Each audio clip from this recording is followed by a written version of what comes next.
Sa mga rotonda, alin sa mga sumusunod na mga sasakyan ang mayroong right of way? A. Ang sasakyan na nakaharap sa berdeng ilaw, B. Mga sasakyan na papasok pa lang. C. Mga sasakyan na nasa rotonda. Tamang sagot, C. Mga sasakyan na nasa rotonda. Alin sa mga sumusunod ang nakalarawan?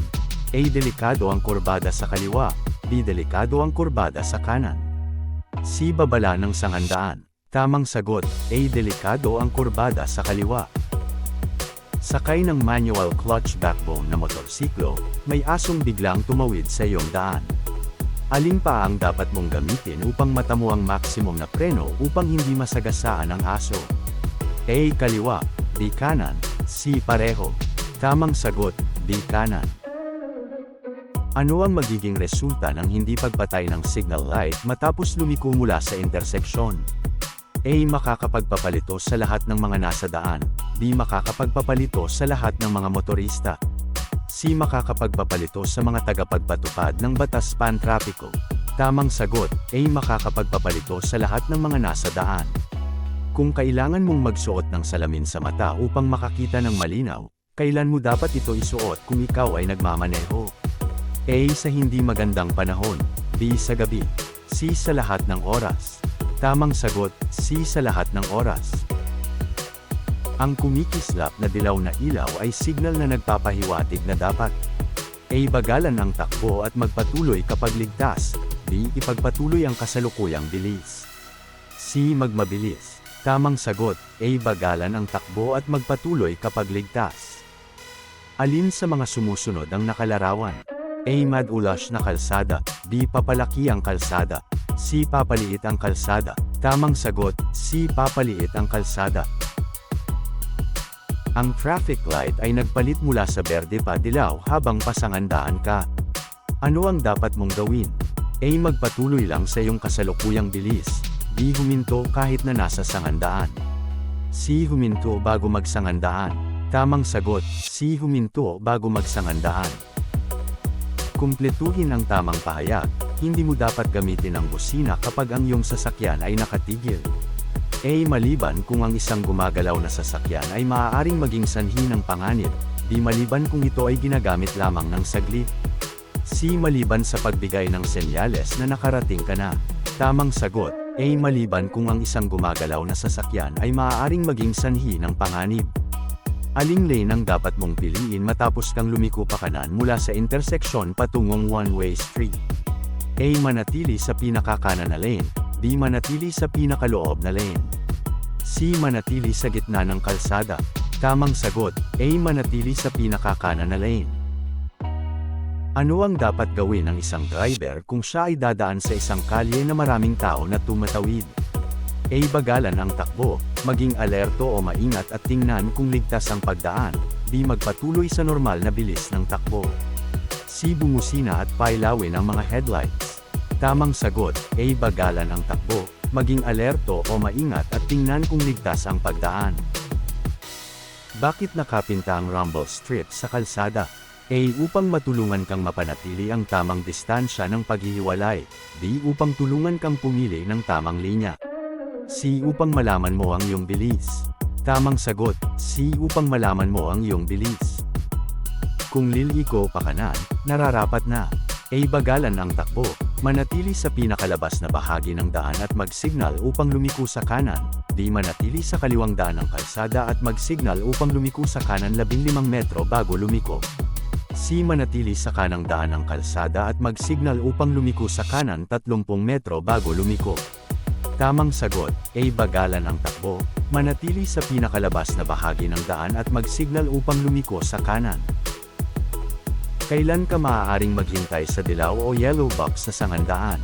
A. Kapag ang traffic light ay pula, B. Kapag nakatigil ka sa daloy ng trapiko, C. Hindi kailanman, ang sangandaan ay dapat malinis sa lahat ng oras.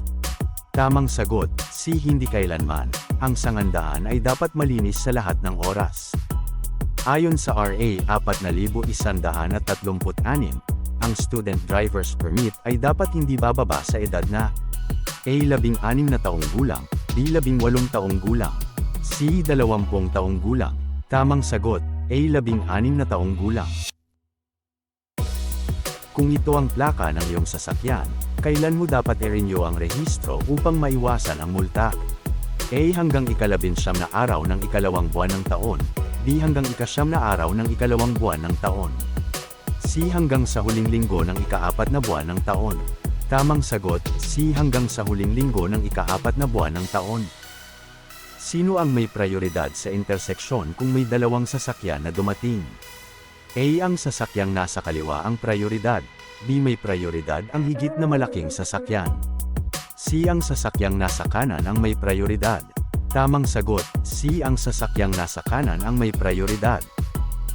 Ano ang ibig sabihin ng isang paunang babala na may riles ng tren? A. Upang bigyan ng babala kaugnay ng bilis ng kanilang takbo. B. Upang balaan ang mga motorista na hindi sila maaaring pumaroda anumang oras. C. Upang balaan ang mga motorista na may riles ng tren sa unahang bahagi ng kalsada.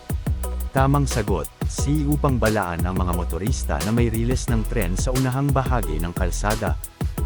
Sakaling may nakabanggaan sa kalsada na kinakasangkutan ng isang tao, ano ang una mong dapat gawin? A. Huminto, suriin ang sitwasyon at bigyan ng nararapat na tulong ang taong nabangga. B. Humanap ng ligtas na lugar na paparadahan ng iyong sasakyan. C. Tumawag sa pulis o kamag-anak para sa iyong seguridad at kaligtasan. Tamang sagot, A. Huminto, suriin ang sitwasyon at bigyan ng nararapat na tulong ang taong nabangga. Ang dobleng buong dilaw na linya ay A. Hindi dapat tawiran kailanman. B. Hindi dapat tawiran maliban kung may pag-iingat. C. Wala sa pagpipilian. Tamang sagot, A. Hindi dapat tawiran kailanman.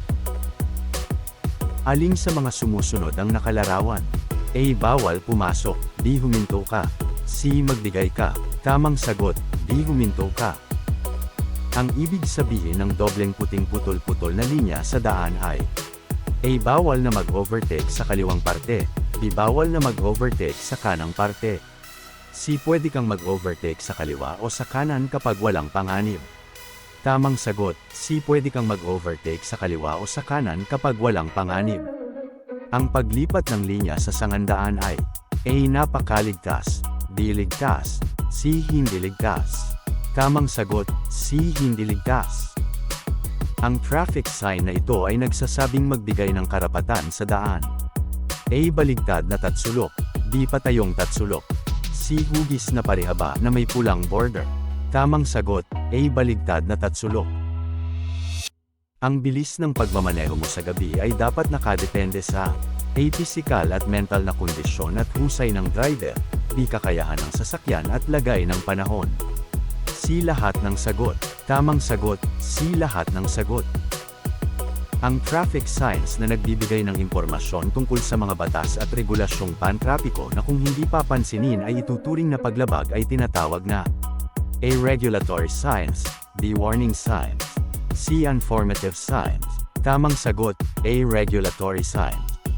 Ano ang dapat mong gawin kung nais mong bagalan ang takbo o huminto? A. Bumusina para magsenyas sa harap ng sasakyan. B. Tapakan ng bahagya ang preno upang umilo ang brake light. C. Manatili sa iyong lane at saka huminto. Tamang sagot, B. Tapakan ng bahagya ang preno upang umilo ang brake light.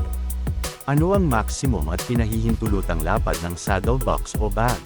A. 14 na pulgada mula sa magkabilang gilid. B. 16 na pulgada mula sa magkabilang gilid. C. 18 na pulgada mula sa magkabilang gilid.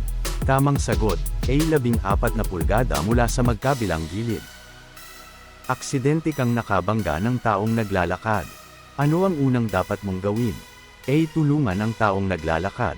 B. Maghanap ng ligtas na lugar para pumaroda. C. Tumawag ng pulis. Tamang sagot, A. Tulungan ang taong naglalakad. Alin sa mga sumusunod ang nakalarawan? A. Matarik na kalsada. B. Sirang kalsada. C. Ilog. Tamang sagot, C. Ilog. Ang mga linya, simbolo, at mga salitang nakapinta sa kalsada ay tinatawag na A. Mga traffic signal. B. Pavement markings. C. Traffic hazards. Tamang sagot, B. Pavement markings. Alin sa mga traffic light ang nagsasabi sa iyong maghanda sa paghinto? A. Dilaw. B. Berde. C. Pula. Tamang sagot, A. Dilaw. Ang traffic sign na no parking ay nangangahulugan na A. Maaaring pumaroda sa pasubaling ang minamaneho mo ay pribadong sasakyan. B. Hindi pwedeng huminto ng sandali kung hindi ay huhulihin dahil sa pagwawalang halaga sa traffic sign. C. Maaaring huminto sandali upang magsakay o magbaba ng mga paninda o pasahero at hindi dapat na nakakasagabal sa mga sasakyan. Tamang sagot, C. Maaaring huminto sandali upang magsakay o magbaba ng mga paninda o pasahero at hindi dapat na nakakasagabal sa mga sasakyan. Maaari kang mag-overtake sa highway kung ito ay may dalawang lane na may A. Putol-putol na puting linya, D. Tuloy-tuloy na puting linya, C. Tuloy-tuloy na dilaw na linya. Tamang sagot, A. Putol-putol na puting linya. Ano ang kulay ng traffic light na nagsasabing go o maaari ka ng umandar? A. Asul, B. Berde, C. Dilaw. Tamang sagot, B. Berde. Ano ang maximum na sukat ng pinasadyang top box ng motorsiklo? A. 3 feet by 3 feet by 3 feet, B. 2 feet by 2 feet by 2 feet, C. 1.5 feet by 1 foot by 1.5 feet. Tamang sagot, B. 2 feet by 2 feet by 2 feet. Ang sasakyan ay nakaparada kapag A. Hindi gumagalaw ang sasakyan habang nagsasakay ng pasahero, B. Hindi gumagalaw ang sasakyan habang nagbababa ng pasahero, C. Ang sasakyan ay hindi gumagalaw habang patay ang makina. Tamang sagot, C. Ang sasakyan ay hindi gumagalaw habang patay ang makina. Kapag ginagamit ang pangunahing batas sa bilis bilang gabay, ang pagpili ng bilis ay nakadepende sa A. Bilis ng sasakyan na minamaneho, B. Kasanayan ng driver, C. Lahat ng nabanggit. Tamang sagot, C. Lahat ng nabanggit. Ang angkop na sinyas kung liliko sa kaliwa ay A. Ang braso at kamay ay nakaunat pakaliwa, B. Ang kaliwang kamay ay nakaturo sa itaas, C. Kaliwang kamay na nakababa at nakaturo sa lupa. Tamang sagot, A. Ang braso at kamay ay nakaunat pakaliwa. Ang panglikong signal na ilaw ay dapat gamitin kapag A. Nagmamaneho ng maayos, B. Ipaparating ang iyong intensyon sa mga driver na nasa paligid mo, C. Dapat kang bigyan ng daan. Tamang sagot, B. Ipaparating ang iyong intensyon sa mga driver na nasa paligid mo. Ang U-turn ay ginagamit para baguhin ang direksyon. Alin sa mga sumusunod ang pinapayagan? A. Kung saan walang U-turn sign na nakalagay, D. Sa one-way na kalye, C. Kung walang sasakyan na paparating sa kabilang panig na magreresulta ng sagabal o masamang aksidente. Tamang sagot, C. Kung walang sasakyan na paparating sa kabilang panig na magreresulta ng sagabal o masamang aksidente. Hindi ka dapat gumamit ng mobile phone habang nagmamaneho ng motorsiklo dahil A. Mahina ang sagap ng mobile phone kung bukas ang makina ng motorsiklo, B. Maaapektuhan nito ang electronic system ng iyong sasakyan, C. Ito ay ipinagbabawal ng batas at nakakasagabal ito sa iyong atensyon habang nagmamaneho.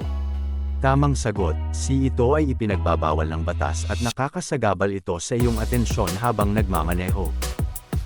Kapag nakaengkwentro ka sa daan ng mga sasakyang pang-emergency kagaya ng ambulansya, fire truck na sumisirena, ano ang dapat mong gawin? A. Huwag mo silang pansinin, B. Magbigay daan sa pamamagitan ng paggilid sa kanan o kaliwa, C. Harangan ang kanilang daan. Tamang sagot, B. Magbigay daan sa pamamagitan ng paggilid sa kanan o kaliwa. Ano ang iyong dapat na gawin kung ikaw ay papasok sa lugar na maraming ginagawang kalsada na pansamantalang ipinagbabawal ang pag-overtake? A. Sundin lamang ang sinyas kung rush hour, B. Sundin ang sinyas ayon sa nakasulat, C. Sundin lamang kung ang traffic enforcer ay naka-duty. Tamang sagot, B. Sundin ang sinyas ayon sa nakasulat. Alin sa mga sumusunod ang nakalarawan? A. Bawal ang lumiko, B. Isang direksyon lamang, C. Bawal pumasok ang lahat na klase ng sasakyan. Tamang sagot, C. Bawal pumasok ang lahat na klase ng sasakyan. Ang kulay berdeng traffic light sa interseksyon ay nangangahulugang A. Pinahihintulutang tumawid ang mga tao sa lahat ng tawirang pantao, B. Hindi pinahihintulutang tumawid ang mga tao sa lahat ng tawirang pantao, C. Ang mga sasakyan sa kabilang kalsada ay nakahinto. Tamang sagot, C. Ang mga sasakyan sa kabilang kalsada ay nakahinto. Ang panuntunan sa right-of-way ay nagbibigay ng A. Pangunahing karapatan bilang mga driver, B. Mga batas kapag nagbigay daan sa iba. C. Lahat ng nabanggit. Tamang sagot, C. Lahat ng nabanggit. Ang dapat na kulay ng blinkers para sa mga mahahabang sasakyang mababagal ang takbo. A. Asul, B. Dilaw, C. Pula. Tamang sagot, B. Dilaw. Ayon sa RA 10,666,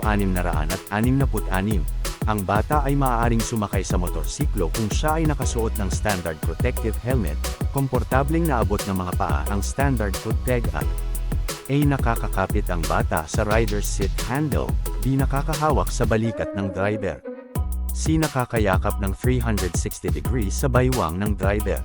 Tamang sagot, C. Nakakayakap ng 360 degrees sa baywang ng driver.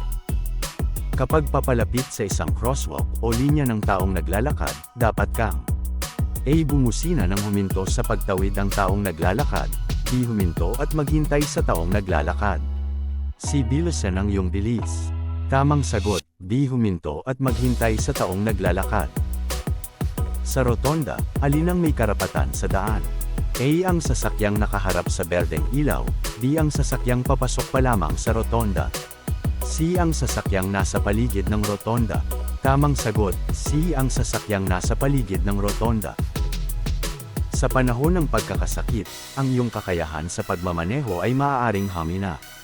Nararapat na ikaw ay A. Uminom lamang ng mababang dose ng anumang uri ng gamot sa lahat ng panahon para masigurado ang kaligtasan, B. Laging bisitahin ang iyong doktor bago magmaneho, lalo na sa mahahabang biyahe. C. Maging malusog sa pangangatawan at pag-iisip at huwag magmaneho pagkatapos uminom ng gamot. Tamang sagot, C. Maging malusog sa pangangatawan at pag-iisip at huwag magmaneho pagkatapos uminom ng gamot. Ano ang dapat na haba ng saddle box o bag? A. Ang haba ay hindi dapat lalampas sa dulong bahagi ng likuran ng 6 na pulgada. B. Ang haba ay hindi dapat lalampas sa dulong bahagi ng likuran. C. Ang haba ay hindi dapat lumampas sa upuan ng motorsiklo. Tamang sagot, D. Ang haba ay hindi dapat lalampas sa dulong bahagi ng likuran. Ano ang ibig sabihin ng senyas trapiko na ito? A. Bawal pumasok ang mga sasakyang 30 taon na edad. B. Pinakamababang itinakdang bilis. C. Katapusan ng pinakamataas na itinakdang bilis. Tamang sagot, C. Katapusan ng pinakamataas na itinakdang bilis. Ano ang gagawin mo kung ikaw ay paparating sa interseksyon at ang ilaw pantrapiko ay naging dilaw mula sa kulay na berde? A. Magpatuloy sa iyong kasalukuyang bilis. B. Tumigil, kahit na nasa interseksyon. C. Tumigil bago ang interseksyon o bago ang linya sa paghinto. Tamang sagot, C. Tumigil bago ang interseksyon o bago ang linya sa paghinto. May biglang tumawid sa kalsada nang aandar ka na. Ano ang gagawin mo? A. Bumusina ng isang beses at hayaang tumawid ang tao, B. Maghintay hanggang makatawid ang tao, C. Paatrasin ang taong tumatawid. Tamang sagot, B. Maghintay hanggang makatawid ang tao. Ang isang putol-putol na puting linya sa 200 na kalsada ay A. Pagdaan o pag-overtake ay maaaring gawin kahit anong oras, B. Walang mag-o-overtake, C. Naghahati sa trapiko na gumagalaw sa magkabilang direksyon. Tamang sagot, C. Naghahati sa trapiko na gumagalaw sa magkabilang direksyon. Alin sa mga sumusunod ang nakalarawan? A. Lugar ng ospital, B. Lugar ng paaralan, C. Daang tren. Tamang sagot, B. Lugar ng paaralan. Alin sa mga sumusunod ang nakalarawan? A. Matarik ang paakyat na direksyon ng kalsada, B. Matarik ang kalsada, C. Matarik ang pababang direksyon ng kalsada. Tamang sagot, A. Matarik ang paakyat na direksyon ng kalsada. Alin sa mga nabanggit ang hindi nililimitahan ang bilis ng takbo? A. Mga driver na umiiwas mahuli, B. Mga doktor o kanilang driver na tutugan sa emergency, C. Mga driver na matataas na opisyal ng gobyerno. Tamang sagot, B. Mga doktor o kanilang driver na tutugan sa emergency. Salamat sa panunood, pa-subscribe po, at panoorin ang kasunod na video.